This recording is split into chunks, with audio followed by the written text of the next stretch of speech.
Imagine this. It's the year 1900. The American frontier is officially closed. The age of cowboys and explorers? Over. But then, on a dusty, unassuming hill in southeast Texas, a single event changed everything. On January 10, 1901, after months of frustrating, back-breaking drilling, the Spindletop Gusher roared to life. This wasn't some small leak. This was a geyser, a colossal pillar of black gold shooting 150 feet into the air. It uncorked the most powerful oil strike in history. In a single day, Spindletop produced more oil than all the other wells in the world, combined. This wasn't just the discovery of a new oil field, it was the birth of a new American reality. Here's how Texas oil changed everything. First, it democratized energy and created the wildcatter.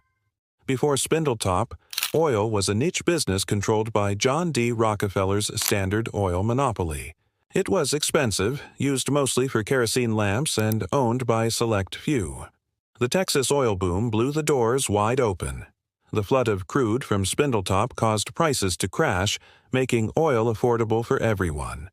More importantly, it created the iconic culture of the wildcatter.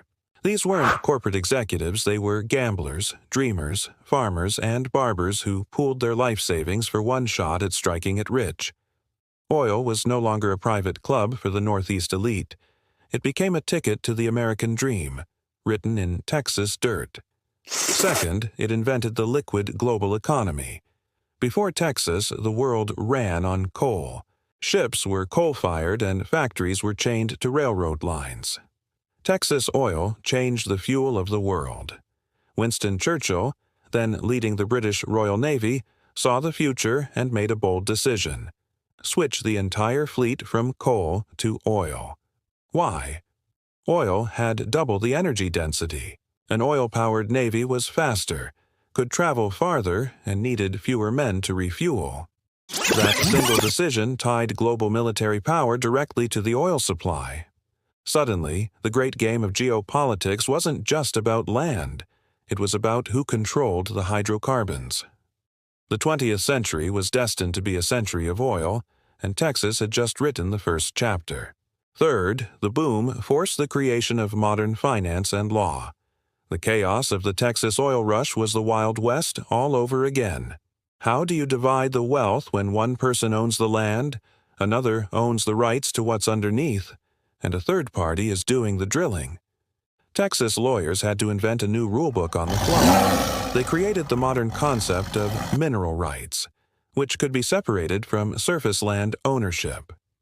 The frenzy of the oil patch became a real-world laboratory for the legal and financial rules that now govern resource extraction all over the globe.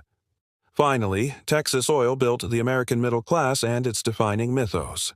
The wealth from the oil fields didn't just stay with a few lucky wildcatters. It built entire cities like Houston and Dallas from the ground up.